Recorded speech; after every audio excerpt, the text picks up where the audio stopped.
हरे कृष्ण चैतन्य। ओम नमो भगवते वासुदेवाय। ओम नमो भगवते वासुदेवाय। ओम नमो भगवते वासुदेवाय। ओम अज्ञानतिमिरान्धस्य ज्ञानञ्जनशलाकया चक्षुरुन्मिलितं येन तस्मै श्रीगुरुवे नमः। श्रीचैतन्यमनोभीष्टं स्थापितं येन भूतले स्वयं रूपं कदा महिमं ददाति स्वदान्तिकम्। वंदे हम श्री गुरु श्रीयुतकमलम श्री गुरु वैष्णव श्री रूप सागर जातम सहगण रघुनाथान्वितां तम सजीव साद्वैतम सावधूतम परिजन सहित श्री कृष्ण चैतन्य देवम श्री राधा कृष्ण पादाम सहगण ललिता श्री विशाखान्वितांश्च। हे कृष्ण करुणा सिंधु दीनु बंधु जगतपते गोपेश गोपिका कांत राधा कांत नमस्तुते। तप्त कांचन गौरांगी राधे वृंदावनेश्वरी वृषभानुसुते देवी परमाणि हरि प्रिय। नमो विष्णुपादाय पृष्ठपृष्ठाय भूतले श्रीमते भक्ति वेदांत स्वामिनि इति नामिने। नमस्ते सरस्वती देवी गौरवाणी प्रचारिणी निर्विशेषा शून्यवादी पाश्चात्य देश तारिणी। जय श्री कृष्ण चैतन्य प्रभु नित्यानंदा श्री अद्वैत गदाधर श्रीवासदि गौर भक्त वृंदा। हरे कृष्णा कृष्णा कृष्णा हरे हरे हरे राम राम राम हरे हरे। हरे कृष्णा कृष्णा कृष्णा हरे हरे हरे राम राम राम हरे हरे।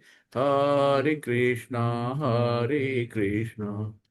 कृष्णा कृष्णा हरे हरे हरे राम राम राम हरे हरे। हरे कृष्णा सभी को दंड प्रणाम। हरे कृष्णा। तो आज हम लोग अध्याय 17 में जाते हैं। तो यहाँ पे दो श्लोक जो हैं कनेक्टिंग हैं पिछले से, जो 16 अध्याय के हैं। तो यहाँ पे जो सेकंड लास्ट है, यह शास्त्र विधि मृत्युजय वर्तते काम कारतः न सिद्धम अपवाप्नोति न सुखम न पराम गति। शिल प्रपात की जय। यहाँ कहते हैं जो शास्त्रों के आदेशों की अवहेलना करता है और मनमाने ढंग से कार्य करता है, उसे न तो सिद्धि न सुख न ही परम गति प्राप्त होती है, यानी कि भगवान के परम धाम को नहीं जा सकता। तो ये एक और आसुरी को भगवान बता दिया कि शास्त्रों की अवहेलना करता है, उनके आदेशों को नहीं मानता है। और इसी में 24 श्लोक है लास्ट का, कि तस्मात् शास्त्र प्रमाणम ते कार्य कार्य व्यवस्थित ज्ञाता शास्त्र विधानोक्तम कर्म कर्तुम की। शिल प्रपात के अतएव मनुष्य को जानना चाहिए कि शास्त्रों के विधि विधान के अनुसार क्या कर्तव्य है ना, ये हमें पता होना चाहिए, और क्या अकर्तव्य है। ऐसे विधि विधानों को जानकर कर्म करना चाहिए जिससे वो क्रमशः उठे। यानी कि हर व्यक्ति चाहता है तरक्की, अपनी प्रोग्रेस चाहता है, अपना उठना चाहता है। इस तरीके से हमें क्या है कि अर्जुन रोल मॉडल है। जो अर्जुन ने कहा, जो अर्जुन ने किया, हमें उसे के उसका अनुसरण करना चाहिए, है ना। इस तरीके से जो है शास्त्र भगवान की क्या है, वाणी है। और हमारी जो श्रेष्ठता के बारे में भगवान हमें बता रहे हैं। भगवान बताते करना क्या है, कैसे क्या करना है। तो अपने आप को कृष्ण भावनामृत तथा भक्ति के पद कर ऊपर ले जाए, तभी ये परम सिद्ध अवस्था को प्राप्त कर सकते हैं, है ना। तो हमें गुरु साधु शास्त्र इनके सब संग में रहना है, सतोगुणी तक आना है, तभी हम आध्यात्मिक जीवन में उन्नत कर सकेंगे। तो शास्त्र भगवान की तरफ से आए, है ना, कोई ऐसे नहीं कि शास्त्र किसी ने कर दिया, शास्त्र भगवान की तरफ से आए और ये कंप्लीट है, इसमें कोई भी ऐसा नहीं है जिसमें कुछ रह गया हो। तो हमें इन सबको जो बताया गया उसको नियम से पालन करना चाहिए, है ना। कोई ये नहीं कि, क्योंकि हम लोगों की प्रवृत्ति होती है धोखा देना, त्रुटियां करना, मोहग्रस्त होना, सब अपूर्ण इंद्रियां हैं। तो हम लोगों में चार दोष पाए जाते हैं, चार कमियां पाई जाती हैं। तो इस तरीके से हम लोग ये दो श्लोक लेके आगे चलते हैं। अध्याय 17 में ओम श्री परमात्मने नमः। श्रीमद् भगवद गीता अथ सप्तदशोऽध्यायः। अर्जुन उवाच ये शास्त्र विधि मुत्सृज्य यजन्ते श्रद्धयान्विता तेषां निष्ठा तु का कृष्णा सत्यमाहो रजस्तमः। शिल प्रपात की जय। अर्जुन ने कहा, हे कृष्ण, जो लोग शास्त्र के नियमों का पालन ना करके अपनी कल्पना के अनुसार पूजा करते हैं, उनकी स्थिति कौन सी होती है? अभी हम लोगों ने पीछे पढ़ा है ना, वे सतोगुणी हैं, रजोगुणी हैं या तमोगुणी हैं। तो जो शास्त्रों के नियमों का पालन नहीं करता वो असुर है, और जो निष्ठा पूर्वक के नियमों का पालन करता है वो देव है। यानी कि सरल भाषा में कहते हैं, जो भगवान के सुर में सुर मिलाता है वो देव है, और जो भगवान के सुर में सुर नहीं मिलाता वो असुर है। इस तरीके से यहाँ पे कहा गया है। नेक्स्ट हम लोग चलते हैं। श्री भगवान उवाच त्रिविधा भवति श्रद्धा देहिनां सा स्वभावजा सात्विकी राजसी चैवा तामसी चेति ताम शृणु। फिर आया सुनो, मतलब सुनो। भगवान कहते हैं, हे अर्जुन सुनो। भगवान ने कहा, देहधारी जीव द्वारा अर्जित गुणों के अनुसार उसकी श्रद्धा तीन प्रकार की हो सकती है ना। तो यहाँ पे कहा गया कि श्रद्धा कितनी प्रकार की होती है? तीन प्रकार की। कौन कौन सी? सतोगुणी, रजोगुणी और तमोगुणी। तो भगवान कहते हैं कि इसके विषय में मुझसे सुनो। तो यानी कि जो जो अभी हम लोगों ने पढ़ा है कि प्रकृति के गुणों द्वारा तीन गुण कौन से? यही सतो, तमो और रजोगुणी। तो इसके जो पूर्व क्रमों के अनुसार एक विशेष प्रकार का स्वभाव पाते हैं ना हम। जो हमारे कर्म हैं, उस कर्म के अनुसार हमें नया जन्म मिलता है। और वो कर्म सतोगुणी में थे, रजोगुणी में थे, तमोगुणी में थे, उसके अनुसार हमें एक नया जीवन मिलता है। तो उन कर्म के अनुसार हम अपना काम करते हैं। लेकिन यदि कोई प्रमाणिक गुरु की संगत करता है और उसके साथ शास्त्रों के विधि विधानों का पालन करता है, तो वो उसकी मनोवृत्ति बदल देती है ना। तो जब हम कोई प्रमाणिक गुरु की संगत करते हैं और उनके उसका पालन करते हैं, तो ये मनोवृत्ति बदल देता है। तो क्रमशः अपनी स्थिति तमोगुण से सतोगुण या रजोगुण से सतोगुण में परिवर्तित कर सकता है। ये नहीं कि जो हमें एक मोहर लगा के दे दी गई वही रहेंगे। हम इसको साधु संग और गुरु के माध्यम से इनको चेंज कर सकते हैं। हम तमो में रजो से सतो तक पहुंच सकते हैं। तो इस तरीके से हम अपनी वो कर सकते हैं। तो उसे प्रमाणिक गुरु की संगत में रहकर बुद्धिपूर्वक बातों पर विचार करना होगा, तभी वो उच्चतर गुण की स्थिति को प्राप्त हो सकता है। नेक्स्ट। सत्वानुरूप सर्वस्य श्रद्धा भवति भारत श्रद्धामयोम पुरुषो यो यक्षद्ध स एव सः। इसलिए प्रपात की जाए। तो हे भरतपुत्र, विभिन्न गुणों के अंतर्गत अपने अपने अस्तित्व के अनुसार मनुष्य एक विशेष प्रकार की श्रद्धा विकसित करता है ना। अपने द्वारा अर्जित गुणों के अनुसार ही जीव को विशेष श्रद्धा से युक्त कहा जाता है, जो उसने अपने द्वारा अर्जित गुण किए हैं। अब अवगुण कौन है? उसकी श्रद्धा कैसी थी? सत्व में थी, रजो में थी या तामसी थी? तो तामसी जो आलस्य निद्रा प्रमाद है, तामसी में आ गया। रजो में जो बहुत अत्यंत इच्छाएं है ना, उसकी अनंत इच्छाएं होती है, रजो में आता है। और सत्व में जो उत्तम श्रद्धा होती है। तो यहाँ पे यही इनके बारे में बताया गया है कि जो ये कि जो मतलब कि परमेश्वर, यानी प्रत्येक जीव क्या है? परमेश्वर का अंश है, जो भी हो। अतः वो मूलतः इन समस्त गुणों से परे होता है। तो ये जो भगवान है, भगवान के अंदर जितने भी गुण हैं वो एक जीव में पाए जाते हैं, लेकिन अंश रूप में। लेकिन जब भगवान के साथ अपने संबंध को भूल जाता है और बद्ध जीवन में भौतिक प्रकृति के संगत में आता है, तो विभिन्न प्रकार के प्रकृति के संगत करके अपना स्थान बनाता है। तो क्या होते हैं ना कि हम भूल गए कि हमारा भगवान से संबंध क्या है ना, कि भगवान हमारे पिता हम भूल गए। और यहाँ जो माया भौतिक जगत में आके, माया के अस्तित्व में आके हम सब भूल गए हैं, और तरह तरह की संगत में आके अपनी चीजों को हम जो भूल गए हैं। तो यहाँ पे ये जो अलग अलग चीजें हैं, कि भले ही कोई किसी धारणा या देहात्म बुद्धि द्वारा प्रेरित हो, लेकिन मूलतः वो निर्गुण या दिव्य होता है। अतः भगवान के साथ अपना संबंध फिर से प्राप्त करने के लिए उसे भौतिक कलमों से शुद्ध होना पड़ेगा। तो क्या है कि हमें भक्ति मार्ग कैसा है कि हम पुरानी चीजों को धीरे धीरे खत्म कर सकते हैं और अपने आप को पवित्र कर सकते हैं। तो ये श्लोक में सबसे क्या है? श्रद्धा। श्रद्धा मूलतः सतोगुण से उत्पन्न होती है। जब तक आपके अंदर श्रद्धा नहीं आएगी, है ना, कहीं आज जैसे भगवान के प्रति श्रद्धा होगी तभी आप भक्ति कर पाओगे। तो पहला क्या है? श्रद्धा। कि मनुष्य को श्रद्धा किसी देवता या किसी कृतम ईश्वर या मनोधर्म में हो सकती है, लेकिन प्रबल श्रद्धा सात्विक कार्यों से उत्पन्न होती है। जब हम सात्विक कार्य करेंगे तभी हमारे अंदर श्रद्धा आएगी, है ना। जब तक श्रद्धा नहीं आएगी हम आगे बढ़ेंगे नहीं। तो इस तरीके से श्रद्धा क्या है? सतोगुणी में आता है। तो धार्मिक श्रद्धा का असली सिद्धांत सतोगुण में स्थित होता है। यजन्ते सात्विका देवान् छांसि राजसः प्रेतान् भूतगणाश्चान्ये यजन्ते तामसा जना। चलो प्रभात की जय। सतोगुणी व्यक्ति प्रत्येक देवता को पूजते हैं, रजोगुणी यक्षों तथा राक्षसों की पूजा करते हैं, और तमोगुणी व्यक्ति भूत प्रेतों को पूजते हैं। तो यहाँ बताया ना कि सतोगुणी, सतोगुणी में होता है वो देवताओं की पूजा करता है ना, भगवान को बहुत मानता है, दिन रात आरती करता है, पूजा करता है। और जो रजोगुणी होते हैं यक्ष राक्षसों को पूजते हैं, भाई हमारी ये टुटका करा लो, ये करा लो, उससे हमें बहुत पैसा आ जाएगा, किसी की बलि दे दो, या किसी का कोई ये दान करा दो, या रात में जाके गंगा के किनारे 12 बजे बैठ के कोई राक्षस को जगा लो, है ना, तो सारी मनोकामनाएं पूरा कर देगा। तो इस तरह के रजोगुणी होते हैं। और तमोगुणी क्या है, वो भूत प्रेतों को पूजते हैं।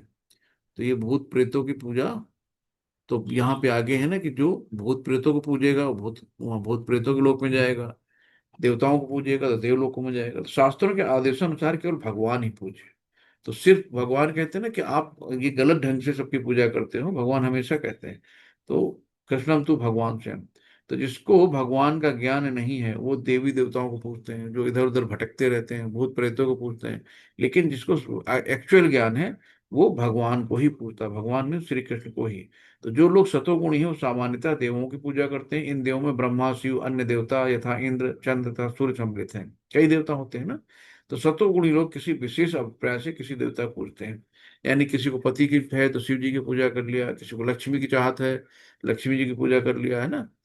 तो कुछ कोई बुद्धि की चाहत है तो बुद्धि के देवता गणेश जी को पूज दिया, सरस्वती जी को पूज दिया। तो इस तरीके से जैसे जिसकी इच्छाएं होती है वो अपने अपने देवताओं को नियुक्त कर लेते हैं और उन्हीं की पूजा करते हैं। जो रजोगुणी है और यक्ष राक्षस पूजा करते हैं।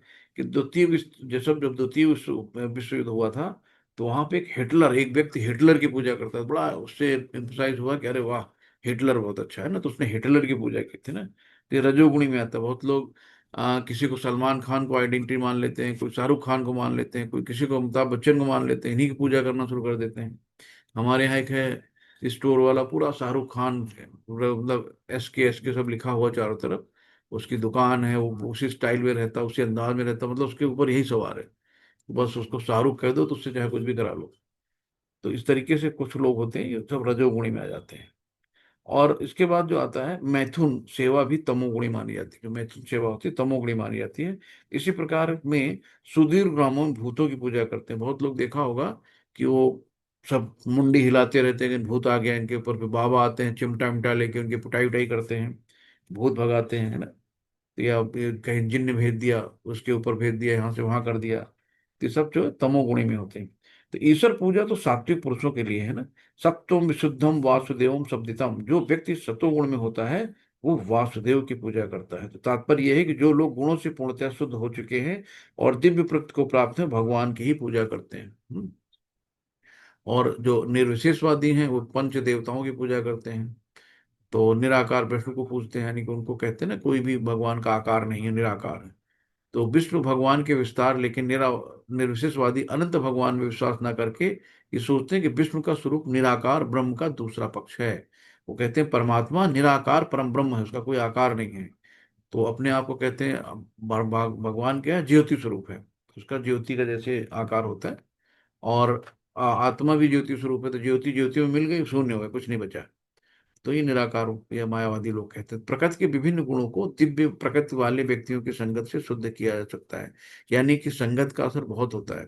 तो जो साधु शास्त्रों की संगत में रहता है धीरे धीरे उसके अंदर सतोगुण डेवलप होने लगते हैं। तो हमें हमेशा साधु और शास्त्र और भक्तों के संग में ही रहना चाहिए। नेक्स्ट है अशास्त्र विहितम घोरम तप्यन्ते ये तपो जना दम्भ अहंकार संयुक्ता काम राग बलान्विता कर्षयन्त शरीरस्थम भूतग्रामेषु चेतसः मां चैवान्त शरीरस्थ मां चैवान्त शरीरस्थम तान विद्यासुर निश्चयान। शिल प्रपात की जय। तो ये क्या है कि जो लोग दम्भ, दम्भ क्या मतलब घमंड, तथा अहंकार से अभीत होकर शास्त्र विरुद्ध कठोर तपस्या और व्रत करते हैं, जो काम तथा आसक्ति द्वारा प्रेरित होते हैं, वे मूर्ख हैं तथा जो शरीर के भौतिक तत्वों को शरीर के भीतर स्थित परमात्मा को कष्ट पहुंचाते हैं, वे असुर हैं। तो इसमें जो शरीर के भीतर स्थित परमात्मा को कष्ट पहुंचाते हैं वो असुर है। तो इसमें क्या है ना कि जैसे ये रावण है, बृकासुर है, हिरण्यकश्यप है, ये सब असुर के उसमें आते हैं। तो शास्त्रों में तो आध्यात्मिक उन्नति के लिए उपवास करने की संस्कृति है ना। एकादशी का उपवास रहते हैं, जन्माष्टमी का उपवास रहते हैं। तो ये क्या करते हैं, हम लोग आध्यात्मिक उन्नति करने के लिए हम लोग उपवास करते हैं। तो इस तरीके से, और जो भी वास्तव में लोग गर्व, अहंकार, काम, भौतिक भोग के प्रति आसक्ति के कारण होते हैं, वो रजोगुणी में आते हैं। तो शरीर के भीतर निवास कर रहे जो हमारे परमात्मा हैं, उनको कोई कष्ट नहीं पहुंचाता। लेकिन जो ये राक्षसी प्रवृत्ति के होते हैं ना, वो करते हैं। जैसे अवैध उपवास से किसी राजनीतिक उद्देश्य से उन्होंने क्या किया कि हम आंदोलन कर रहे हैं, भूख हड़ताल पे बैठ गए, आंदोलन हो गया। अब वो जबरदस्ती 10 दिन, 5 दिन, 11 दिन, 22 दिन बैठे हुए हैं कि जब तक हमें कोई मनाने नहीं आएगा हम खाएंगे नहीं। तो इस तरीके से अपनी आत्मा को कष्ट दे रहे हैं। तो क्या कर रहे हैं कि अपने स्वार्थ के लिए सब काम कर रहे हैं। तो आसुरी व्यक्ति सोचता है कि इस विधि से वो अपने शत्रु या विपक्षियों को अपनी इच्छा पूरा करने के लिए बाध्य कर देगा ना, भूख हड़ताल पे चले गए कि भाई। तो लेकिन कभी कभी ऐसे उपवास से भक्त की मृत्यु भी हो जाती है। ये कार्य भगवान द्वारा अनुमत नहीं है, भगवान इसको अनुमति नहीं देते हैं। तो लेकिन अपने उसके लिए कराते हैं। तो मनुष्य को सदैव आसुरी लोगों की चरम परिणति का स्मरण करना चाहिए। तो कोई गुरु उनका मार्गदर्शन करके उन्हें वैदिक ज्ञान के मार्ग पर ले जा सके, तो इस भव बंधन से छूटकर अंततो गत्वा परम गति को प्राप्त होते हैं। तो क्या है कि हमें अधम गति नहीं लेनी है, अधम गति को प्राप्त नहीं होना है, हमें चरम लक्ष्य को प्राप्त होना है। यानी कि हमारा टारगेट क्या है, भगवत प्राप्ति, भगवान को खुश करना, कृष्ण को रिझाना, कृष्ण को पाना। आहा आहारस्तुपि सर्वस्त त्रिविधो भवति प्रिया, तपस्था, यज्ञस्तपस्थता, दानम तेषाम भेदमिमं शृणु। फिर आया, अब सुनो, भगवान कहते हैं मुझसे सुनो। यहाँ तक कि प्रत्येक व्यक्ति जो भोजन पसंद करता है, वो भी प्रकृति के अनुसार 3 प्रकार का होता है। अब भी आप लोग ध्यान से सुनिए कि जो लोग हम भोजन खाते हैं, वो भोजन भगवान ने एक एक चीज बताई है, कैसे खाना है, कैसे रहना है, कैसे समाज में जाना है ना। हर एक चीज का भगवान ने यहाँ पे समझाया एक एक पॉइंट की तरह। लेकिन हम लोग कभी पढ़ते ही नहीं है, सुनते ही नहीं है, टाइम ही नहीं है। तो यहाँ पे भगवान बताते हैं कि यहाँ तक कि प्रत्येक व्यक्ति जो भोजन पसंद करता है, वो भी प्रकृति के अनुसार 3 प्रकार का होता है। यही बात यज्ञ, तपस्या तथा दान के लिए भी सत्य है। अब उनके भेदों के विषय में मुझसे सुनो तक्षणो।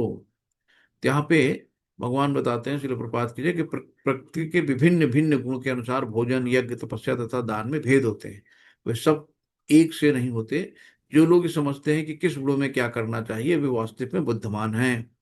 और जो लोग सभी प्रकार के यज्ञ, भोजन तथा दान को एक समान कर उनमें अंतर नहीं पाते, वे अज्ञानी हैं, है ना, अंधकार में रहते हैं। तो ऐसे लोग प्रचारक लोग हैं जो कहते हैं कि मनुष्य जो चाहे वो कर सकता है और सिद्ध प्राप्त कर सकता है। लेकिन ये मूर्ख मार्गदर्शन शास्त्रों के अनुसार कार्य नहीं करते हैं। ये अपनी विधियां बताते हैं और सामान्य जनता को भ्रांति, मतलब भ्रमित रखते हैं।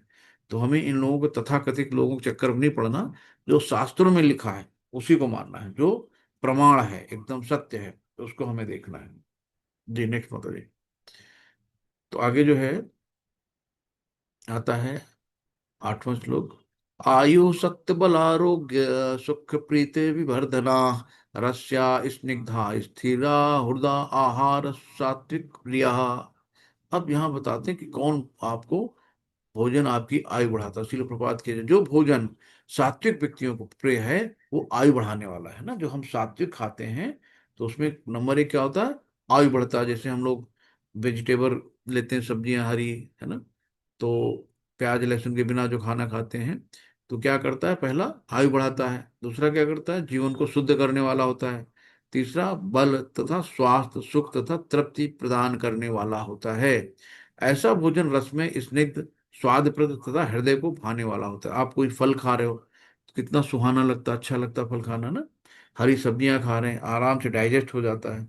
और उसमें कोई बहुत तीखा ऐसा नहीं लगता कि बहुत ज्यादा पानी लाओ, जल्दी लाओ, गला चौक हो गया, ऐसे नहीं करते हैं ना। आराम से खाते हैं, फल कितना भी खा लो, आराम से खाते चले जाएंगे। लेकिन वहीं अगर एक मिर्ची वाला समोसा खा लो, फिर क्या होता है, हाँ पानी लाओ, जल्दी लाओ, मतलब तुरंत दैया तौबा होने लगती है ना। कि अंदर से आग निकलने लगती है, जल्दी लाओ पानी लाओ। तो हमें ऐसा भोजन करना चाहिए जो हमारी आयु बढ़ाए, जीवन को शुद्ध करे, बल स्वास्थ्य सुख तथा तृप्ति प्रदान करने वाला हो। नेक्स्ट है, कट्वलम लवणा तृष्णुति तक्ष्ण वृक्ष विदाहिनी आहार राजश्रेष्ठा दुख शोकाम प्रदा दुख शोकामय प्रदा। शिल प्रपात की जय। कटुअम लब कटु अम्ल लवणम अतिष्णम, है ना। तो अत्यधिक तित यानी तीखे, खट्टे, नमकीन, गरम, चटपटे, शुष्क तथा जलन उत्पन्न करने वाले भोजन रजोगुणी व्यक्तियों को प्रिय होते हैं। ऐसे भोजन दुख शोक तथा रोग उत्पन्न करने वाले होते हैं। तो हमें बहुत ज्यादा तीखे, खट्टे, नमकीन, गरम, चटपटे, शुष्क, जलन पैदा करने वाले भोजन नहीं खाना है। तो ये कौन खाते हैं? रजोगुणी। चलो आज चटकारा माला, जरा चाट खा ले, चल के आज जरा खस्ता खा ले जरा, अब बहुत दिन से समोसे नहीं खाए, है ना। ये सब क्या करते हैं, सिर्फ जुबान को चटकारा देते हैं, लेकिन बाद में पेट में एसिडिटी हो रही है, पेट में दर्द हो गया, कब्ज हो गया, सुबह बैठे हैं वेट कर रहे, हो ही नहीं रही है। बाद में लग रहा शरीर में आज ड्राउजनेस है, सुस्ती है, पेट साफ नहीं हुआ। तो ये होता है। तो ऐसे भोजन दुख शोक तथा रोग उत्पन्न करने वाले होते हैं। यातयाम गतरसम पूति पर्युषितम चयत उच्छिष्टमपि चामेध्यम भोजनम तामसम प्रिय तामस प्रियम। शिल प्रपात की जय। खाने जो देखो यहाँ पे कितना बढ़िया बताया गया है। खाने से 3 घंटे पूर्व पकाया गया, यानी कि अगर खाना 3 घंटे के अंदर उसको ग्रहण कर लेना चाहिए। खाने से 3 घंटे पूर्व पकाया गया स्वादहीन, जो अब 3 घंटे के बाद जो गरम गरम आप खाओ, आप जब दाल चावल ही केवल गरम गरम खाओ तुरंत का पका हुआ, तो उसका स्वाद देख लो। और 3 घंटे बाद रख दो, चावल ठंडा हो जाए फिर खाओ, उसका स्वाद देख लो। तो अंतर तो आपको पता ही होगा। तो खाने से 3 घंटे पूर्व पकाया गया स्वादहीन, वियोजित एवं सड़ा, झूठा तथा अस्पृश्य वस्तुओं से युक्त भोजन उन लोगों को प्रिय होता है जो तामसी होते हैं। अब आजकल क्या है, बना के रख दिया फ्रिज में, सुबह का शाम, शाम का सुबह, फिर रात का बचा फिर कल खाएंगे, कल का बचा फिर रात में खा लेंगे। तो ये सब क्या है, तामसी भोजन है। तो हम लोग जब पढ़ने जाते थे ना, तो कभी जब मुहाई आती थी, आलस आता थी, तो टीचर कहते थे क्या आज बासी खा के आए क्या, अंगारे बैठ के। तो ये होता है, ये तामसी होता है। तामसी में आलस, निद्रा, प्रमाद सब आते ही है ना। इस तरीके से दो, हमें क्या करना है कि यहाँ पे झूठा, है ना, झूठा हमें सिर्फ भगवान का खाना है, यानी कि भगवान का भोग लगा के ही खाना है, बाकी झूठा और किसी को नहीं खाना है। सबके माउथ में अलग अलग बैक्टीरिया होते हैं, तो जिसके बैक्टीरिया मैच करते हैं तो वो तो चलो झूठा नहीं होता, लेकिन जिसके बैक्टीरिया मैच नहीं करते हैं माउथ के, तो फिर मुंह में छाले आ जाते हैं। कहते नहीं करे उनका झूठा खा लिया तो मुंह में छाले आ गए। इसलिए हमें झूठा खाना ही नहीं, सिर्फ भगवान का झूठा खाना है ना। नेक्स्ट होता जी।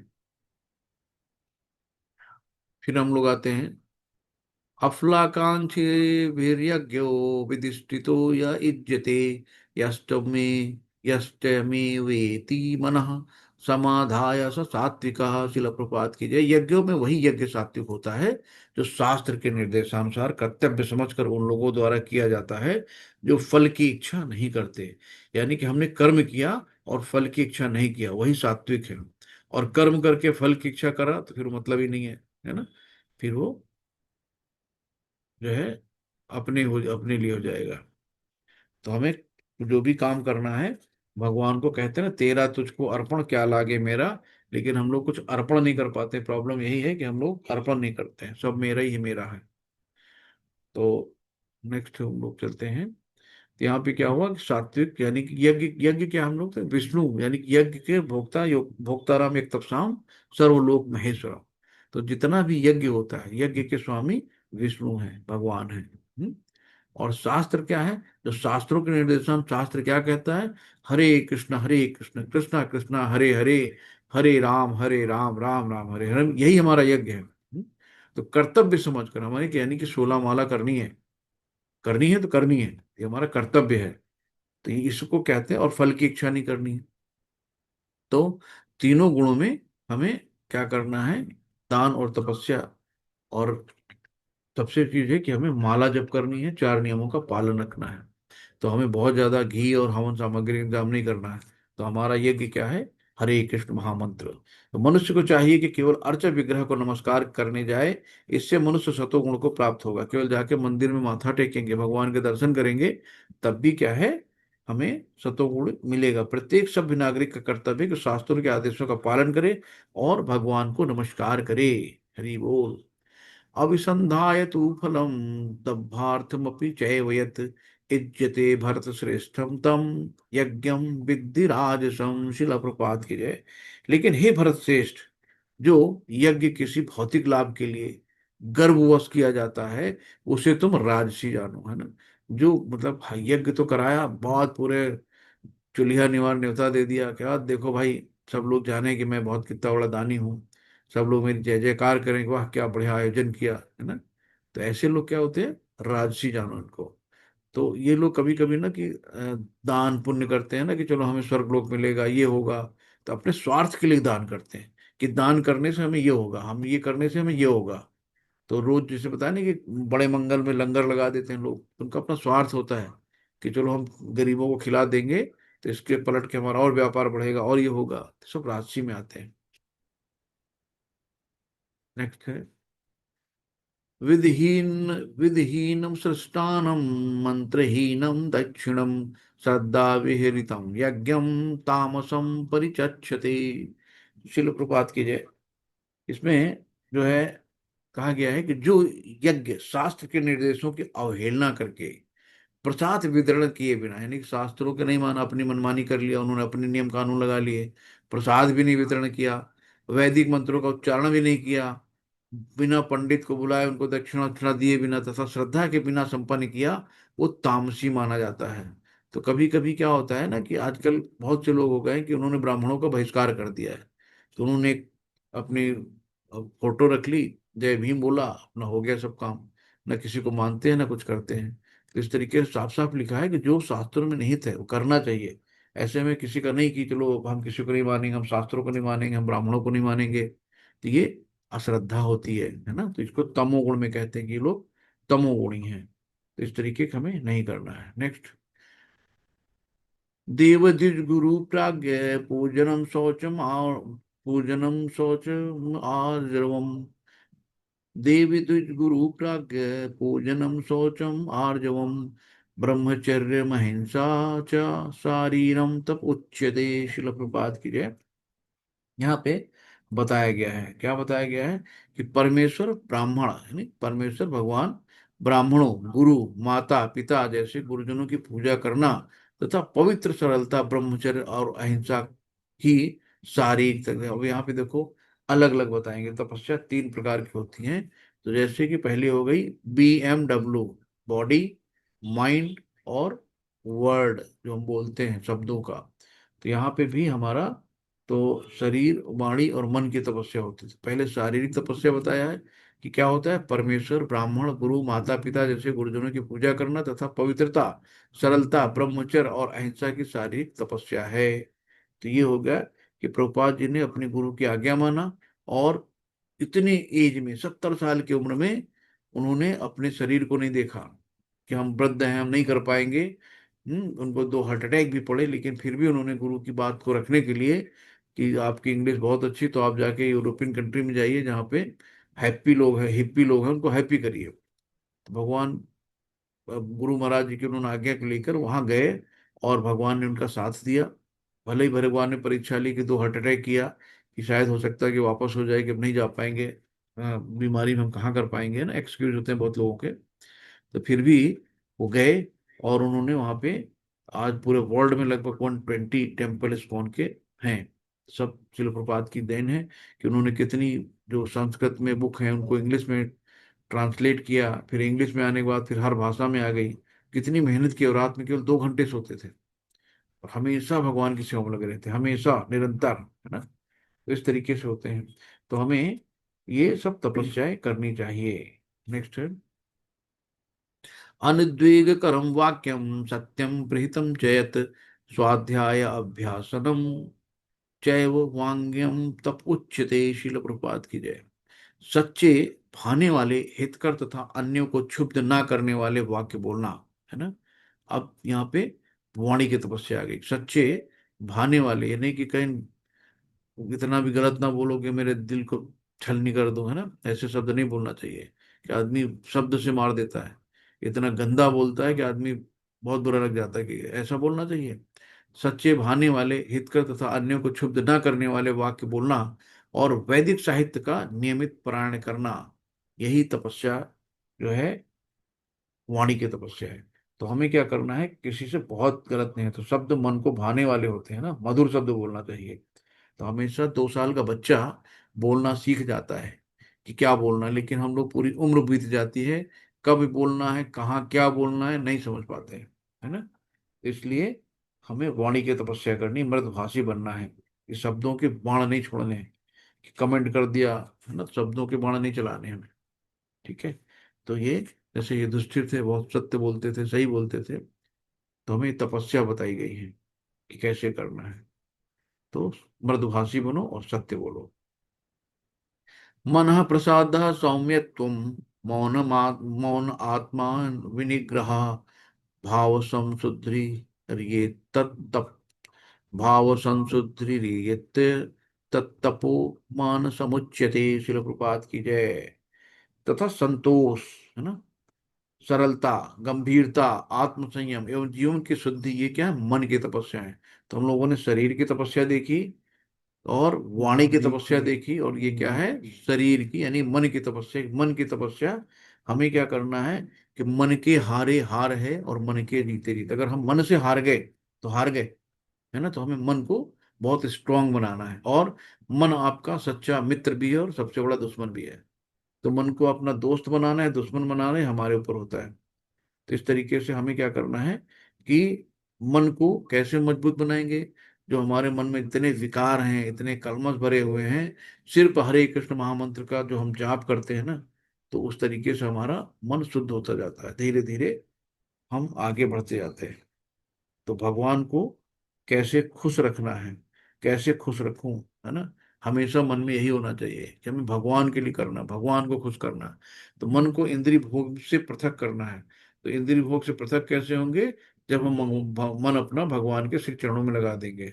तो मनुष्य अपने व्यवहार में निष्कपट होना चाहिए और इस तरह से अपने जीवन भाव को शुद्ध बनाना चाहिए। सब गुण मन की तपस्या के अंतर्गत आते हैं। श्रद्धया परया तप्तम तपस्त्रिविधं नरै, अफलाकांक्षी भैर्युक्त सात्विकम परिचक्षते। शिल प्रपाद की जय। यहाँ पे जो कहा गया है कि भौतिक लाभ की इच्छा न करने वाले, है ना, तथा केवल परमेश्वर में प्रवृत्त मनुष्यों द्वारा दिव्य श्रद्धा से संपन्न, ये 3 प्रकार की तपस्या सात्विक तपस्या कहलाती है। तो क्या, जो भौतिक लाभ की इच्छा नहीं रखते हैं, नंबर 2, केवल परमेश्वर में प्रवृत्त मनुष्यों द्वारा, और नंबर 3 क्या, दिव्य श्रद्धा से संपन्न, ये 3 प्रकार की जो है तपस्याएं सात्विक कहलाती हैं। तो यानी कि बॉडी, माइंड और वर्ड, ये तीनों तपस्याएं जो हैं, जैसे कि हमें परिक्रमा करना होता है, गोवर्धन परिक्रमा हम लोग करते हैं ना, 21 किलोमीटर की है, छोटी परिक्रमा होती है, बड़ी होती है। तो एक लगभग 11 किलोमीटर की है और एक 10 किलोमीटर की है। तो बहुत लोग छोटी परिक्रमा भी कर लेते हैं, कोई लोग पूरी पूरी परिक्रमा करते हैं, कोई 2 बार में करते हैं, एक बार में छोटी कर लिया, एक बार में बड़ी कर लिया, जो वहाँ के लोग लोकल रहने वाले हैं। तो इस तरीके से हमें क्या करना है, कि मायापुर गोवर्धन की परिक्रमा करनी है ना, यही तपस्या है हमारी। और यहाँ पे बहुत अष्टांग योग नहीं करने बहुत ज्यादा। सकारात्मपान पूजार्थ तपोदम्भेन चैव यत् क्रियते तदिह प्रोक्तम राजसम चलम ध्रुवम।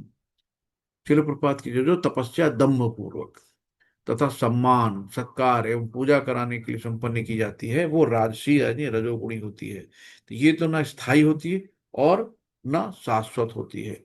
तो हमें क्या करना है, कि जो दम्भ यानी कि दिखावा नहीं करना है, कि जो तपस्या कर रहे हैं दिखा ज्यादा रहे, कर कम रहे दिखा ज्यादा रहे।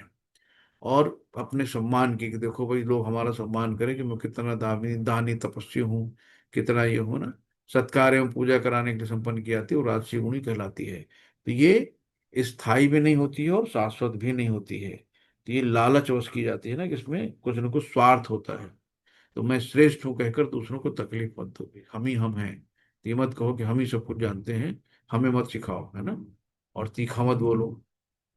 मूढ़, मूढ़ग्राहे मूढ़ग्राहेण आत्मनो यत्पीडया क्रियते तपः, परस्योत सा परस्योत स आदनार्थ व तत्तामसमुदाहृतम्। शिल प्रपात की जय। मूर्खतावश आत्म उत्पीड़न के लिए या अन्यों को विनष्ट करने या हानि पहुंचाने के लिए जो तपस्या की जाती है वो तामसी कहलाती है ना। आदमी क्या है आज के दौर में कि पड़ोसी मेरा सुखी कैसे है, इसी बात पे हम दुखी रहते हैं। अरे वो अपने कर्मों से सुखी है, वो अपनी मेहनत करता, अपना खा रहा, अपना एंजॉय कर रहा, तो हम क्यों दुखी हो? उसने हमसे अच्छी साड़ी कैसे पहन ली है ना, उसका पति उसको बहुत चाहता है, मेरा क्यों नहीं चाहता है? उसके बच्चे तो डॉक्टर इंजीनियर बन गए, मेरे कुछ पढ़ ही नहीं रहे हैं। तो ये है ना कि ये हमें नहीं करना है कि मूर्ख आत्म उत्पीड़न के लिए अन्यों को विनष्ट, यानी कि अब हमारा कितना भी नुकसान हो जाए लेकिन उसको सुखी नहीं रहने देंगे, है ना। तो ये सब क्या है, तामसी में आता है।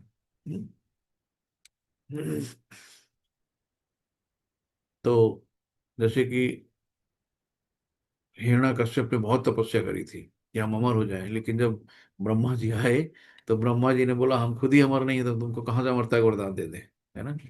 तो अमरता का वरदान मानने वाले तो उसने कहा, सारा दिमाग लगा डाला कि न जल में, न थल में, न वायु में, न आकाश में, न घर में, न बाहर में, न अंधेरे में, न उजाले में। भगवान ने उससे बड़े दिमाग वाले हैं। तो ऐसे जो है उन्होंने ब्रह्मा से जो मांगी, तो ब्रह्मा ने कहा हाँ चलो ठीक है, भगवान कोई न कोई जुगाड़ निकाल ही लेंगे इसको मारने का। तो फिर नरसिंह रूप में आए और देहरी पे बैठे, ना घर में थे ना बाहर थे, है ना। तो ना दिन था ना रात था, शाम को समय था। इस तरीके से चीजों को कहा गया है। अब हम लोग आते हैं दान में। दातव्य मिति यज्ञान दीयते अनुपकारिणे देशे काले च पात्रे च तद्दानम सात्विकम स्मृतम। तो देशे काले च पात्रे, हमें दान देने में बहुत सतर्क रहना है। ये नहीं कि भाई चलो दिखा कर ही दे दिया। जो दान कर्तव्य समझकर किसी प्रत्युपकार की आशा के बिना समुचित काल तथा स्थान में और योग्य व्यक्ति को दिया जाता है, वो सात्विक ज्ञान कहलाता है, तो सात्विक माना जाता है। तो कर्तव्य समझ के किया है और प्रत्युपकार की, यानी कि किसी लोभ लालच के बिना समुचित काल में, यानी कि उस समय अच्छा होना चाहिए और किस स्थान पे दिया। सबसे अच्छा दान मंदिर में देना होता है ना। तो यहाँ पे बताया गया है कि जो, और हमें कैसा करना है ये भी देना है। जैसे मूर्ख लोग हैं, अब उनको हम आध्यात्मिक ज्ञान देने लगे तो वो भी बेकार है ना। कि आध्यात्मिक ज्ञान देना भी, ये भी दान है। तो सबसे अच्छा क्या है कि किसी तीर्थ स्थान में दान करो, सूर्य चंद्र ग्रहण के समय दान करो, मसांत में योग ब्राह्मण या वैष्णव भक्त को दान करो, या मंदिर में दान करो, है ना। तो बदले में किसी प्रकार की प्राप्ति के अभिभाषण हो कि भैया हमने इनको दान किया है, अब चलो इसका दान का पुण्य हमको मिलेगा, तो सब दान बेकार हो जाता है। आध्यात्मिक दान करो, यानी बुक बांटो, है ना। तो जो गीता है, तो देखिए जो चलता है दिसंबर दिसंबर में, तो सब लोग बुक वितरण करते हैं, बहुत लोग खरीदवा लेते हैं। बहुत लोग क्या करते हैं कि जितना, जैसे बर्थडे आया, अब बर्थडे में वहाँ तुला दान होता है, तो अपना जितना भी भार है शरीर का उतनी ही गीता दूसरी तरफ रखवा देते हैं बराबर। तो क्या हुआ, एक तरह से बर्थडे में ऐसे मना लिया कि उन्होंने तुला दान कर दिया गीता। बच्चे को एक तुला के किनारे बैठा ला, एक तरफ गीता रखवा दी, तो जितना बच्चे को वजन उतने वजन की गीता दान कर दी। तो ये भी दान होता है ना। इस तरीके से हम लोग दान करते हैं। 21 है। अब यहाँ पे देखो, ये सबसे अच्छा आजकल का जो फैशन है वही वाला दान। यत्ति प्रत्युपकारर्थ फलमुद्दिश्य वा पुनः दीयते च परिक्लिष्टं तद्दानम राजसं स्मृतम। अब यहाँ पे जब कोरोना काल में देख रहे थे ना हम लोग, कि लोग एक थैली लेके, कितने लोग उस फोटो खिंचा लेते थे, थैली एक होती थी और जगह जगह फोटो खिंचा के व्हाट्सएप फेसबुक इंस्टाग्राम में डाउनलोड कर देते थे। तो अपने को दिखाने के लिए हम कितना बड़ा दानी हूँ। तो किंतु जो दान प्रत्युपकार की भावना से या कर्म फल की इच्छा से या अनिच्छा पूर्वक किया जाता है, वो रजोगुणी या राजस कहलाता है ना। तो अब यहाँ पे क्या है, देखो दान बार बार बात है ना कि दान जो है कभी स्वर्ग जाने के लिए दिया जाता है, तो कभी अत्यंत कष्ट से, कभी होता है ना कि भाई चलो उनको उतारा कर दो भाई, 7 बार उतार दो किसी गरीब को दे दो। तो ये क्या होना कि उसको ये अपने कर्म फल की इच्छा से कर रहे हैं। तो हम इतना देंगे तो हमको पलट के इतना मिलेगा। तो इस तरीके से जो इच्छाएं होती नहीं करना चाहिए। जैसे कोरोना काल में दान से पर सेल्फी, बाहर रुको भैया, दादा पोटली पकड़ो, फोटो खींच ले। तो इस तरीके से नहीं करना चाहिए। दान कौन देता है, गृहस्थ वाले देते हैं। तो जो है गृहस्थ वाले देते हैं तभी मंदिर चलता है। तो हम लोगों को मंदिर में बहुत खुल के दान करना चाहिए। उसी से मंदिर बनता है। आपके पैसों की चार ईंटें लग जाएंगी, तो पैसे परमानेंट हो, जब तक मंदिर है तब तक आपको उसका मतलब एक रहेगा कि हाँ मंदिर में आपके दान की ईंटें लगी हैं। आपके वस्त्र भगवान पहनने के, आपके दिए हुए पैसों से उनको वस्त्र मिल गए। आपके पैसों को दिए हुए भगवान का भोग लग रहा है। आपके पैसे के दिए हुए भगवान के घर घर की सफाई होती है ना, सभी चीजें होती हैं। तो जो पुजारी लोग कहाँ से लाएंगे? इसलिए हमें मंदिर की हुंडी में जब भी जाओ, कभी मंदिर में खाली हाथ नहीं जाओ। है ना, भगवान से मिलने जा रहे हो, अपने रिश्तेदार के यहाँ जाते हो तो 2 किलो जरा सेब दे देना, 2 किलो मिठाई बिना, दो फल दो मिठाई नहीं जाते हो। और भगवान के यहाँ तो हाथ हिलाते चलेगा भैया, चलो भाई कोई मतलब ही नहीं है। तो भगवान के यहाँ भी जाओ तो हाथ हिला के नहीं जाओ, कुछ लेके जाओ, एक भले एक फूल लेके जाओ। है। और क्या है, जब भी दान करना तो हुंडी में पैसे दे दो। आदेश काले च यद्दानम पात्रेभ्यश्च दीयते असकृत्वम अस असत्कृत्मवज्ञातम तत्ताम समुदाहृतम। शिल प्रपात की जय। जो दान किसी भी, है ना, जो दान किसी अपवित्र स्थान में, अनुचित समय में, किसी अयोग्य व्यक्ति को या बिना समुचित ध्यान तथा आदर से दिया जाता है, वो तामसी कहलाता है। तो इस तरीके से हमें क्या करना है, बहुत चीजों को ध्यान रखना है कि हमें किस देना है। अपवित्र स्थान में कहाँ जाके पैसे डाला है, कि बार में दिया है, दारू पीने में, वेश्यावृत्ति में दिया है जाके, अनुचित समय में दे दिया। इस सब चीजों को हमें ध्यान रखना है कि हम दे कहाँ रहे हैं, क्या कर रहे हैं। तो यहाँ पे मद्यपान, दुष्क्रिया, व्यसनीय दान देने को प्रोत्साहित नहीं दिया गया है। ऐसा दान तामसी कहलाता है ना। तो ऐसी चीजों को नहीं करना है हमें, जो शास्त्रों में लिखा है उसको ध्यान देना। ओम तत्सति। निर्देशो ब्रह्मांड स्त्रिविधि स्मृता ब्राह्मणास्तेन वेदाश्च यज्ञाश्च विहिता पुरा। शिल प्रभात की जय। सृष्टि की आदिकाल से ओम तत्सत, यानी कि कभी भी किसी को दान दो तो जब भी दो तो ओम तत्सत बोल के दो। है ना। तो ओम तत्सत, ये तीन शब्द ब्रह्म शब्द परम ब्रह्म को सूचित करने के लिए प्रयुक्त किए जाते हैं। ये तीनों सांकेतिक अभिव्यक्तियां ब्राह्मणों द्वारा वैदिक मंत्रों का उच्चारण करते समय तथा ब्रह्म को संतुष्ट करने के लिए यज्ञों के समय प्रयुक्त होती थी। ये बताया गया है कि यानी कि यज्ञ, दान, तपस्या, जो भोजन है, तीन प्रकार के होते हैं ना, सात्विक, राजसिक तथा तामसी। तो लेकिन चाहे ये उत्तम हो, मध्यम हो या निम्न हो, ये सभी बद्ध और भौतिक गुणों से कलुषित हैं। किंतु जब ये ब्रह्म यानी ओम तत्सत को लक्ष्य करके किए जाते हैं तो आध्यात्मिक उन्नति के साधन बन जाते हैं। तो हमें क्या करना है, कोई भी दान दो तो ओम तत्सती बोल के ही देना है। तो शास्त्रों में ऐसा लक्ष्य संकेत हुआ है कि ओम तत्सत, ये तीन शब्द विशेष रूप से परम सत्य भगवान के सूचक है ना। भगवान को साक्षी मान के ये दे दिया थे। तो वैदिक मंत्रों में ओम शब्द सदैव इसीलिए बोला जाता है ओम। तो ओम के जो चीजें होती है ना, भगवान को प्रसन्न, ओम क्या है, यानी भगवान को प्रसन्न करने के लिए, यानी कि संतुष्टि के लिए, तो ओम तत्सत बोलते हैं कि भगवान को प्रसन्न कर रहे हैं।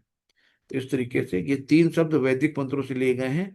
ओम इत्यात ब्रह्माणो निर्दिष्टम नाम, ये ऋग्वेद का प्रथम लक्ष्य का सूचक है। फिर तत् त्वमसि, यहाँ छांदोग्य उपनिषद का है। दूसरे लक्ष्य का सूचक सद एवं सौम्य का है। तृतीय लक्ष्य का है। तो ये तीनों मिलकर क्या हो गए, ओम तत्सत, ओम तत्सत। हम्म? तो आदिकाल में जब प्रथम जीवात्मा ब्रह्मा ने यज्ञ किए तो उन्होंने इन तीन शब्दों को भगवान को लक्षित कर कर किया। अतः गुरु परंपरा द्वारा उसी सिद्धांत का पालन किया रहा है। ब्रह्मा सबसे पहले, है ना, सृष्टि में आए। तो जो उन्होंने किया वो धीरे धीरे गुरु परंपरा में हम लोग पालन करते आ रहे हैं। अतः इस मंत्र का अत्यधिक महत्व है। और अतः भगवत गीता के अनुसार कोई भी कार्य ओम तत्सत अर्थात भगवान के लिए, ओम तत्सत का क्या मतलब हुआ, भगवान के लिए, है ना, किया जाना चाहिए। तो जब कोई इन तीनों शब्दों के द्वारा तप, दान तथा यज्ञ संपन्न करता है तो कृष्ण भावनामृत में कार्य करता है। कृष्ण भावनामृत में दिव्य कार्यों का वैज्ञानिक कार्यान्वयन, जिस मनुष्य भगवत धाम वापस जा सके, ऐसी दिव्य विधि से कर्म करने की शक्ति का क्षय नहीं होता। तो हमसे अगर कोई त्रुटि भी हो जाती है ना, तो हमने ओम तत्सत कह दिया तो सब भगवान के लिए सब माफ हो जाता है। तो ये स्वयं भगवान ब्रह्मा जी ने कहे थे। सृष्टि के आरंभ में पहले ब्रह्म ही थे। तो ये सब चीजें ध्यान रखना है कि कभी भी दान करो तो ओम तत्सत कर दो। तो नेक्स्ट, ओ तस्मात् ओम इत्युद्धृतम यज्ञ दान तपः क्रिया प्रवर्तन्ते विधानोक्ता सततम ब्रह्मवादिनाम। शिल प्रभात की जय। अतएव योगी जन ब्रह्म की प्राप्ति के लिए शास्त्रीय विधि के अनुसार यज्ञ दान तथा तप की समस्त क्रियाओं का शुभारंभ सदैव ओम से करते हैं। तो ओम का जो है यही महत्व है कि ओम क्या है, ओम विष्णु है ना। ओम एक नाद है, भगवान के अनहद नाद, ओम तो भगवान की नाद है। तो इसका कहा गया है कि ओम तत्स विष्णु परम पदम। तो विष्णु के चरण कमल परम भक्ति के आश्रय हैं। तो विष्णु के चरण कमल हैं वो परम भक्ति के आश्रय हैं, वहां पे सहारा लेता, आश्रय लेता है। भगवान के लिए संपन्न हर क्रिया सारे कार्य क्षेत्र की सिद्धि निश्चित कर देते हैं। तदित्यनभिसंध्याय फलम यज्ञ तपस्क्रिया दान क्रिया से विविधा क्रियन्ते मोक्ष कांक्षी भी। शिल प्रपात की जय। यहाँ पे कहा गया है कि मनुष्य को चाहिए कि कर्म फल की इच्छा के बिना विविध प्रकार के यज्ञ तप तथा दान को तत्शब्द कहकर संपन्न करे। ऐसे दिव्य क्रियाओं का उद्देश्य भव बंधन से मुक्त होना है। तो ये जो हमें भगवान बार बार बता रहे हैं कि आध्यात्मिक पथ तक कठोर के लिए मनुष्य को चाहिए किसी लाभ से निर्मित निमित्त कर्म ना करे। हमें लाभ की इच्छा नहीं रखनी है। सारे कार्य भगवान के परम धाम वापस जाने के उद्देश्य से किए जाए। हमें ये याद रखना है हमारा परम उद्देश्य क्या है, कि हमें वापस अपने घर जाना जहां से हम आए हैं। तो अपने घर की याद करो, यहाँ तो टेम्परेरी है। हम्म। जहाँ हम रह रहे हैं ये टेम्परेरी है। यहाँ इस घर में पता नहीं पहले कौन रहता था, आज हम रहे, हमारे बाद कौन रहेगा हमें नहीं पता। ये सब टेम्परेरी है जिसको हम अपना अपना कह रहे हैं। लेकिन परमानेंट जहां से हम आए हैं, भूल गए कि हम आए कहाँ से हैं, और हमें जाना कहाँ है, कब जाना ये भी नहीं पता। हम्म? सद्भावे साधु भावे चा सद्दीयेत्य प्रयुज्यते सद्दीयेत्यत्र प्रयुज्यते प्रशस्ते कर्माणि तथा सच्छब्द पार्थ युज्यते यज्ञे तपस्या दाने च स्थिति सदी चोच्यते कर्म चैव तदीर्थ्यम सादित्य वाभिधीयते। शिल प्रपात की जय। यहाँ पे बताया गया है कि परम सत्य भक्ति में यज्ञ का लक्ष्य क्या है, और उसे सत शब्द से अभिहित किया जाता है। तो सत जो है, सत यहाँ पे कहा गया कि परम सत्य भक्ति में यज्ञ का लक्ष्य है, और उसे सत्य शब्द से अभिहित किया गया है। हे प्रथा पुत्र, अर्जुन को कह रहे हैं कि ऐसे यज्ञ का संपन्न करता भी सत्य कहलाता है। जिस प्रकार यज्ञ तप तथा ध्यान के सारे कर्म को परम पुरुष को प्रसन्न करने के लिए संपन्न किए जाते हैं, सत्य है ना, यही सत्य है, सच्चिदानंद है।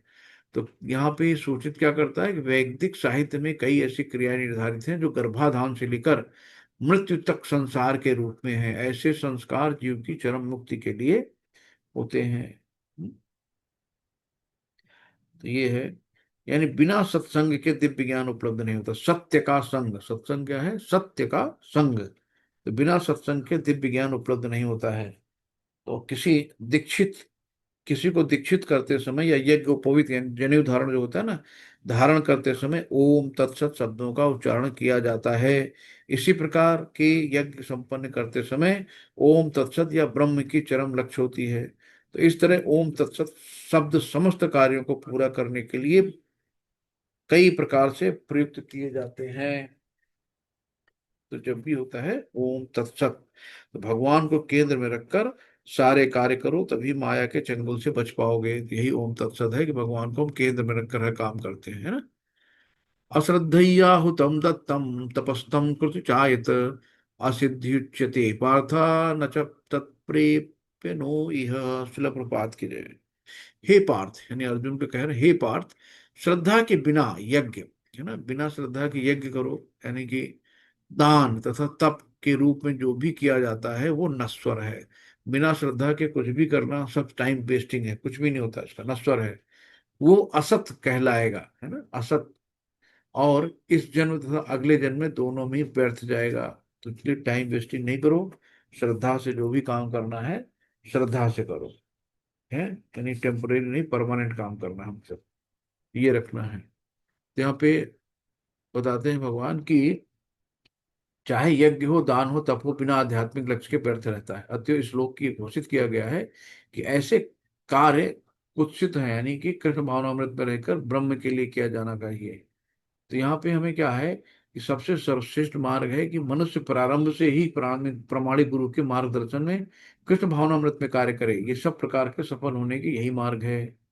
तो हमें क्या करना है, सिर्फ भगवान की, सिर्फ और सिर्फ भगवान की पूजा करनी है। तो शुद्ध भक्तों की संगत से यदि कोई कृष्ण भावनामृत ग्रहण करता है तो सर्वश्रेष्ठ मार्ग है। भक्तों की संगत से हमें सर्वश्रेष्ठ मार्ग को ग्रहण करना है। तो इस अध्याय में इसी की संस्तुति की गई। इस प्रकार से सफलता पाने के लिए उपयुक्त गुरु प्राप्त करके उसके निर्देश में प्रशिक्षण प्राप्त करना है। तो हमें क्या करना है, उचित गुरु यानी कि जो परंपरागत प्रणाली से आए हुए हैं, ऐसे बहुत लाखों गुरु घूम रहे हैं। तभी ब्रह्म में श्रद्धा हो सकती है। जब कालक्रम में श्रद्धा परिपक्व होती है तो उसे ईश्वर प्रेम कहते हैं। और यह प्रेम समस्त जीवों का चरम लक्ष्य है। अतएव मनुष्य को चाहिए कि सीधे कृष्ण भावनामृत ग्रहण करे। इस 17वें अध्याय का यही संदेश है।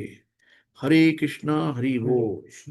तो सात्विक भावना से प्रेम जागृत होता है ना। तो सात्विक भावना से प्रेम जागृत करें प्रभु के प्रति और चरम लक्ष्य को प्राप्त करें। तो हमारा लक्ष्य क्या है, प्रेमा भक्ति तक पहुंचना। जब हमारे शरीर में कंपन हो, आंसू निकले, है ना, भगवान को देख के, तो ये हम तब समझेंगे कि प्रेमा भक्ति है। तो ये कैसे होती है कि 9 चरण होते हैं। तो पहले क्या रहता है कि हमें श्रद्धा डेवलप करनी है। श्रद्धा डेवलप करनी है, साधु संगत करना है, फिर भजन क्रिया है, अनर्थ निवृत्ति है। तो हमारे जितने कलमश हैं ये सब अनर्थ निवृत्ति हो जाते हैं। तो जैसे जैसे हम माला जपेंगे, जैसे जैसे हम और आगे बढ़ेंगे, तो हमारे आने आगे का रास्ता आसान हो जाएगा। फिर निष्ठा आती है, आसक्ति, रुचि, भाव और प्रेमा भक्ति तक पहुंचकर हम सफल हो जाते हैं। तो इस तरीके से हमें प्रेमा भक्ति तक पहुंचना है। तो पहली कड़ी शुरू हो चुकी है, श्रद्धा आ चुकी है, और दूसरी कड़ी भी आ चुकी, साधु संग हो गया है, भजन क्रिया भी हो रही है, अनर्थ निवृत्ति भी नहीं छूट पा रहे हैं, धीरे धीरे छूटेंगे। इस तरीके से 9 चरणों में हम लोग आगे बढ़ेंगे। शिल प्रभुपाद की जय, गुरु महाराज जी के सभी भक्तों की जय हो। ओम अज्ञानतिमिरान्धस्य ज्ञानञ्जनशलाकया चक्षुरुन्मिलितं येन तस्मै श्रीगुरुवे नमः। श्रीचैतन्यमनोभीष्टं स्थापितं येन भूतले स्वयं रूपं कदा मह्यं ददाति स्वपदान्तिकम्। वन्देऽहं श्रीगुरुश्रीकमलं श्रीगुरुवैष्णवं श्रीरूपसागरजातं सहगण रघुनाथान्वितां तम सजीवम सावधेतम सावभूतम परिजन श्री कृष्ण चैतन्य देव श्री कृष्ण राधा कृष्ण पादाम ललिता श्री विशाखान्विता। हे कृष्ण करुणा सिंधु दीनबंधु जगतपते गोपेश गोपिका कांत राधा कांत नमस्ते। तप्त कांचन गौरांगी राधे वृंदावनेश्वरी विष्णुभानुसुते देवी प्रणमामि हरिप्रिये। नमो विष्णुपादाय कृष्ण पृष्ठाय भूतले श्रीमते भक्ति वेदांत स्वामिनि इति नामिने। नमस्ते सरस्वती देवी गौरवाणी प्रचारिणी निर्विशेषा शून्यवादी पाश्चात्य देश तारिणी। जय श्री कृष्ण चैतन्य प्रभु नित्यानंदा श्री अद्वैत गदाधर श्रीवासादि गौर भक्त वृंदा। हरे कृष्णा हरे कृष्णा कृष्णा कृष्णा हरे हरे हरे राम राम राम हरे हरे। हरे कृष्णा सभी को। तो ये 17वां अध्याय हमें बताता है कि हमने कैसे खाना है, कैसे बोलना है, कैसे चलना है, कैसे दान करना है, कैसे सात्विक विचार रखना है, मन वाणी और शरीर से हम कैसे तपस्या कर सकते हैं। तो ये सब चीजें बहुत अच्छे से ध्यान रखना। तो त्याग क्या होता है कि अपना कार्य करके फल भगवान को सौंप देना, ये त्याग कहलाता है। संन्यास क्या है कि आप अपना कार्य नहीं कर रहे हैं, आप कार्य ही सब भगवान के लिए करें, जो भी करो सब भगवान के लिए करो, यानी कि अकर्म जिसको कहते हैं ना, कि अपने लिए जो कम कर्म करते हैं उससे काम कर्म होता है। और जो शास्त्रों की विधि विधान से नहीं मानते हैं वो निष्काम होता है। और जो हम भगवान के लिए कर्म करते हैं वो अकर्म होता है। गृहस्थ में है ना कि गृहस्थ है, लेकिन घर में यही की होता है कि लोग सन्यास से बहुत डरते हैं। सन्यास कहीं से तो नहीं, सन्यासी बना जाएगा, वृंदावन चला जाएगा। तो ये नहीं करना कि छोड़ो घर द्वार चलो हरिद्वार। घर पे रह के भी आप सन्यासी बन सकते हो। तो भौतिक चीजों में हमें लगाव नहीं रखना है, हमें ध्यान रखना है कि सब चीजें त्याग कैसे होता है, त्याग करना ये अर्जुन से हम लोग सीखेंगे कि कैसे करा जाता है। तो गृहस्थ में है लेकिन सब कुछ भगवान के लिए कर रहे हैं, तो हम उसको भी सन्यासी ही कहेंगे, है ना। भले ही गृहस्थ में है, लेकिन सब हम कर तो रहे हैं भगवान के लिए। तो अब हम लोग 18वां अध्याय के लिए काफी बड़ा है, तो इसलिए थोड़ा सा इसको हम लोग सोच रहे हैं कि कर लें। ओम श्री परमात्मने नमः। श्रीमद् भगवत गीता। ओम अष्टदशमोऽध्यायः। श्री अर्जुन उवाच। तो इसको उपसंहार या संन्यास की सिद्धि यानी मोक्ष संन्यास, इसको मोक्ष संन्यास भी कहते हैं। और इस 18वें अध्याय में क्या है कि जो पूरी गीता है उसका निचोड़ है, यानी कि 17 अध्याय में गीता खत्म हो गई है, तो 18वें अध्याय में कंक्लूड किया भगवान ने कि सबका एक निचोड़ क्या होता है, वो भगवान ने यहाँ पे बताया है। तो हम लोग कर लेते हैं। संन्यासस्य महाबाहो तद्मिच्छामि वेदितुम त्यागस्य च हृषिकेश पृथक् केशु निषूदन। अब यहाँ पे अर्जुन कहते हैं कि हे महाबाहु, मैं त्याग का उद्देश्य जानने का इच्छुक हूँ, है ना? त्याग का उद्देश्य क्या है। हे केश निषूदन, और केसी नामक एक उनको मारा था भगवान ने, तो उसका केश निषूदन कहा। हे ऋषिकेश, यानी अपनी इंद्रियों को जो जीत जाता है, ऋषिकेश इंद्रियों का स्वामी जो होता है। मैं त्याग में जीवन संन्यास आश्रम का उद्देश्य जानना चाहता हूँ। तो ये अर्जुन कहते हैं कि ये सब क्या है ना। तो भौतिक चीजों से लगाव ना होना भक्ति की पहली सीढ़ी है। तो यहीं पे हमें क्या करना, संन्यास क्या मतलब हुआ कि जो भी हम कर्म कर रहे हैं ना, सब कुछ भगवान के लिए कर रहे हैं। तो सब चीजों का त्याग के जो भी हम कर रहे हैं भगवान के लिए कर रहे हैं, वही संन्यास आश्रम हो गया। तो प्रत्येक अध्याय में भगवान बल देकर कहते हैं कि भगवान की सेवा ही उनका जीवन का परम लक्ष्य है। तो समस्त योगियों में से जो योगी अपने अंदर में सदैव मेरा चिंतन करता है वो सर्वश्रेष्ठ होता है। भगवान यहाँ साफ साफ कह रहे हैं कि समस्त योगियों में से जो योगी अपने अंदर में सदैव मेरा चिंतन करता है वो सर्वश्रेष्ठ है। तो हमेशा हमें भगवान का नाम हरे कृष्णा कृष्णा कृष्णा हरे हरे, हरे राम राम राम हरे हरे। तो यहाँ पे निष्कर्ष रूप में कहा जा सकता है कि सारे कार्यों को परमेश्वर से युक्त होना चाहिए। हम जो भी कुछ करें तो हमें क्या करना है, परमेश्वर से जोड़ के करना। ओम तत्सत शब्दों से प्रकट होना चाहिए। तो ये शब्द परम पुरुष विष्णु के सूचक हैं, जो भी है भगवान के लिए कर रहे हैं। तो इस तरीके से सबको जोड़ के करना चाहिए था। तो फिर यहाँ पे ब्रह्म सूत्र के रचयिता प्रणेता साक्षात भगवान हैं। तो भगवान ही शास्त्रों के सबके रचयिता हैं और इसके ज्ञाता भी हैं। तो इसका वर्णन 15 अध्याय में करा गया है ना। न शशांको न पावका यद माम। तो भगवान अपने घर का पता बताते हैं। तो प्रत्येक शास्त्र प्रत्येक वेद का लक्ष्य भक्ति है, भगवत गीता में इसी की व्याख्या की गई है। तो ये शरीर के अंदर बैठा जो है ना राक्षस हमारा, हमें इसका वध करना है, इसको निकालना है, तभी हम अध्यात्म की तरफ बढ़ पाएंगे। तो इस 18वें अध्याय में सारे उपदेश का सारांश दिया गया है। तो ये क्या है कि यहाँ पे सब का सारांश दे दिया गया है कि ये आ, इसमें त्याग वैराग्य तृणागुतीत है ना, कि त्रिगुणातीत क्या है कि तीनों गुण से परे, है ना। त्याग वैराग्य हो गया, दिव्य पद की प्राप्ति का जीवन का लक्ष्य बताया गया है कि हमें कैसे इनसे निकलना है, कैसे डिटैच होना है। तो अर्जुन भगवान के दो विषयों के अंतर स्पष्ट जानने के इच्छुक हैं, ये हैं त्याग तथा संन्यास। कि त्याग क्या है और क्यों करें, और संन्यास क्या है। तो अतएव इन दोनों शब्दों के अर्थ पर जिज्ञासा कर रहा है अर्जुन। तो उनको भगवान को क्या कह रहा है कि हृषिकेश तथा केशनुसूदन। ये दो शब्द महत्वपूर्ण है, क्यों है। हृषिकेश यानी इंद्रियों के स्वामी कौन है, कृष्ण है, जो समस्त इंद्रियों के स्वामी हैं, जो हमें मानसिक शांति प्रदान करने में सहायक बनते हैं। अर्जुन उनसे प्रार्थना करता है कि सभी बातों को इस तरह संक्षिप्त कर दें जिससे वो संभाव में स्थिर रहे। फिर भी उनके मन में कुछ संशय है। ये संशय असुरों के समान है ना। अगर कोई संशय करता है शास्त्रों के ऊपर तो असुर ही हुआ। अतएव कृष्ण को केसी निषूदन कहकर संबोधित करता है। केसी अत्यंत दुर्जय असुर था। जो केसी घाट है वृंदावन में, कभी आप जाएंगे केसी घाट, वहीं पे केसी का भगवान ने वध किया था, जिसका वध कृष्ण ने किया था। अब अर्जुन चाहता है कि उसके संशय रूपी असुर का वध करें, जो हमारे संशय रूपी असुर है उसका भगवान वध करें। श्री भगवान उवाच। कर्मयानां कर्मणान्यासं संन्यासं कवयो विदुः सर्वकर्म फलत्यागं प्राहुस्त्यागं विचक्षणः। श्रील प्रभुपाद के लिए भगवान ने कहा, भौतिक इच्छा पर आधारित कर्मों के परित्याग को विद्वान लोग संन्यास कहते हैं, है ना। जो हमारी भौतिक इच्छाएं हैं उनको अगर हम त्याग देते हैं तो संन्यास, इसको संन्यास कहते हैं। और समस्त कर्मों के फल को त्याग देने को बुद्धिमान त्याग कहते हैं। तो हमारी भौतिक कर्म की इच्छाएं हैं, बहुत ज्यादा लालसाएं हैं, उनको अगर हम त्यागते हैं तो संन्यास कहलाते हैं। और जो कर्मों का फल है उसको अगर हम त्याग देते हैं तो हमें बुद्धिमान लोग त्याग कहते हैं। इस तरीके से जो अलग अलग चीजें बताई गई हैं कि जिन कर्मों से उच्च आध्यात्मिक आध्यात्मिक ज्ञान प्राप्त होता है उसे परित्याग नहीं करना चाहिए। कुछ कर्म ऐसे होते हैं जो हमें आध्यात्मिक ज्ञान में ऊपर ले जाना चाहते हैं, हमें उनका त्याग नहीं करना है ना। परंतु आध्यात्मिक ज्ञान में उन्नति या हृदय की शुद्धि करने के लिए किए जाने वाले यज्ञों का परित्याग करना उचित नहीं है। तो सत्य क्या है?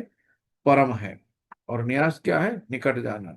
तो सन यानी परम सत्य के निकट जाना, संन्यास इसे कहते हैं। तो परम सत्य के निकट जाने को हम संन्यास कहते हैं। तो उसी में युक्त वैराग आता है कि जो भी काम करो भगवान से जोड़ के करो। युक्त मतलब जोड़ना, योग, युक्त वैराग। त्याज्यम दोष वदित्य के कर्म प्राहुर्मनीषः यज्ञ दान तपः कर्म न त्याजमित चापरे। शिल प्रपात की जय। यहाँ पे कुछ विद्वान घोषित करते हैं कि समस्त प्रकार के सकाम कर्मों को दोषपूर्ण समझकर त्याग देना चाहिए, किंतु अन्य विद्वान मानते हैं कि यज्ञ दान तथा तपस्या के कर्मों को कभी त्यागना नहीं चाहिए। तो यज्ञ, दान तथा तपस्या के जो कर्म हैं इनको नहीं त्यागना चाहिए। हमें क्या करना है कि तपस्या का मतलब होता है ना कि इंटरनल प्योरिटी, जो हमारी अंदर हमें कैसे हमें प्योर होना है। तो यज्ञ दान तपस्या ये हमारा प्यूरिफिकेशन प्रोसेस है कि हमें पवित्रता की ओर ले जाता है, हमें शुद्धिकरण की ओर ले जाता है। तभी कहते हैं ना कि दान कर दो भाई, है ना, तपस्या कर लो। तो ये सब है, यज्ञ है। तो ये सब तपस्या क्या है, अभी हम लोग पीछे पड़ चुके हैं। मन की तपस्या, वाणी की तपस्या, और वचन की, वचन और मन और कर्म, यानी BMW। तो मन की क्या है? मन में हमें मन को कहाँ लगाना है? हरे कृष्णा कृष्णा कृष्णा हरे हरे, हरे राम राम राम हरे हरे। तो हमको मन में वहां लगाना है। कर्म क्या करना है कि हमें आध्यात्मिक ज्ञान दे, आध्यात्मिक दान करना है, यानी कि हमें बुक्स बांटनी है, बोलो, है ना, प्रभुपाद जी की बुक प्रचार करना है आगे। और हमें वचन क्या है? बोली, हमें मधुभाषी बनना है, मृदुभाषी बनना है। यानी कि क्या करना है? कीर्तन करना, संकीर्तन, सबके साथ मिलके सबको टोली बनाओ बढ़िया, संकीर्तन यज्ञ करो, टहलो मोहल्ले में। तो इस तरीके से हमें संकीर्तन यज्ञ करना है। तो ये सारी चीजें जो होती हैं, ये कहते हैं, ये चीजें आती हैं कि तपस्या और कर्मों को कभी त्यागना नहीं चाहिए। तो ये जब कभी कभी पहले देखते ना कि पशु जो बहुत चलती थी, बलि बलि प्रथा। तो ये बलि पशु को नवीन जीवन प्रदान करने के लिए थी। लेकिन इसको लोगों ने बहुत गलत माना कि अरे आपके तो शास्त्रों में लिखा है बलि चढ़ाना। तो बलि चढ़ाया जाता था किस लिए? कि बलि पशु को नवीन जीवन प्रदान करने की होती थी। उस समय होता क्या था कि ब्राह्मण अपने मंत्रों का, जो मंत्र उन्होंने सीखे हैं, उनका प्रैक्टिकली उनको देखने के लिए मंत्र कारगर हैं कि नहीं, मंत्र हमारा प्रभाव रखता है कि नहीं, मंत्र का प्रभाव खत्म तो नहीं हो गया।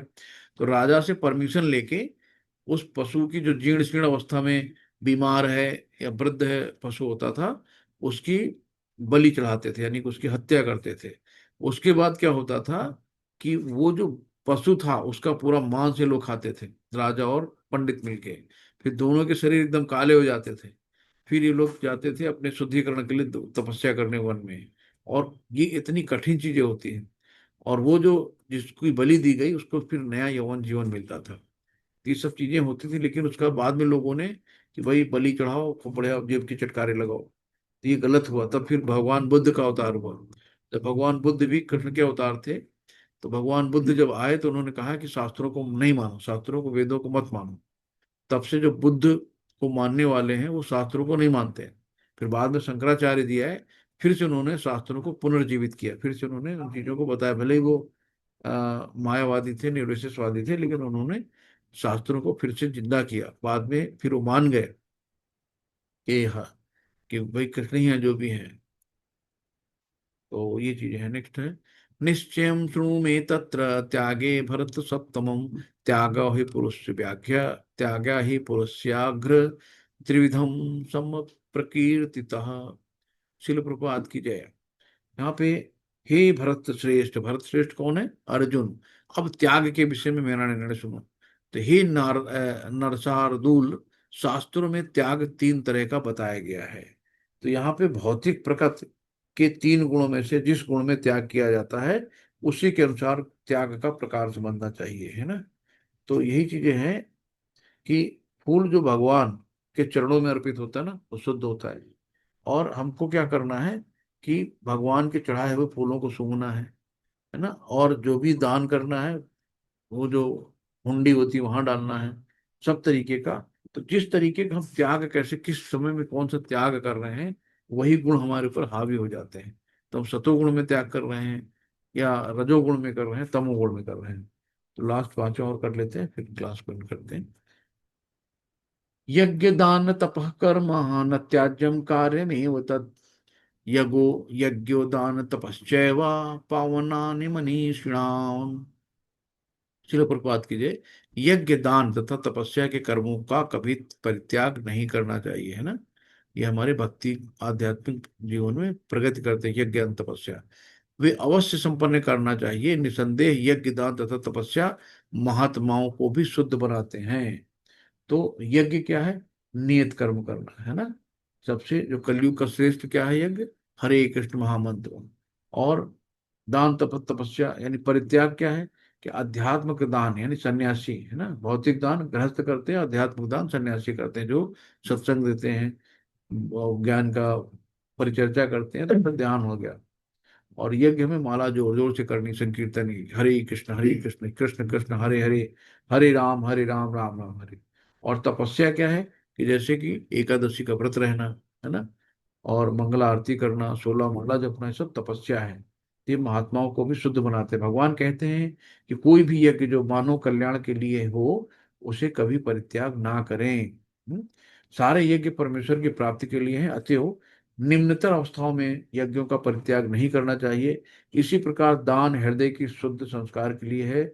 यदि दान सुपात्र को दिया जाता है, तो इससे आध्यात्मिक जीवन में प्रगति होती है। जैसे पहले बताया कि किस काल में, किस समय, किस पात्र को दान देना है, इसका हमें बहुत ज्ञान होना चाहिए। शिल प्रभुपाद की जय, सभी भक्तों की जय। वांछा कल्पतरुभ्यक्षा कृपा सिंधु एव च पतितानाम पावनेभ्यो वैष्णवभ्यो नमो नमः। अनंत कोटि वैष्णव की जय। शिल प्रभुपाद की नवाचार है, दास ठाकुर की जय, सभी भक्तों की जय है, गुरु महाराज जी की जय। हरे कृष्णा, हरे सभी को दंडवत प्रणाम। हरे हरे कृष्णा। कृष्ण। किसी को कुछ ऐड करना हो, कोई क्वेश्चन हो, कोई सलाह हो, तो आप लोग